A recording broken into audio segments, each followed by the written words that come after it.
Naniniwala tayo doon sa kasabihan na habang may buhay, may Pag-asa. habang may buhay, may Pag-asa. habang may buhay, may Pag-asa. pagsubok.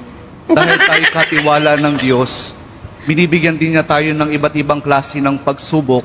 Kaya po doon sa pagsubok na yon, saka pa lang natin mauunawaan na talagang ang ating buhay ay mayroong, habang may buhay mayroong, Pagsubok. habang may buhay may Pagsubok. pagbangon.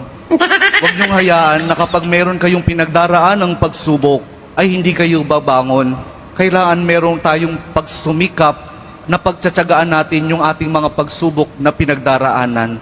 At kapag mayroong pagsubok at mayroong pagbangon, saka pa lang natin mauunawaan na talagang ang ating buhay, na habang may buhay, may Pagbangon. habang may buhay, may Pagbangon. pag-ibig. Ang pag-ibig na nagmumula kay Jesus lamang sa ating mahal na pong Jesus Nazareno.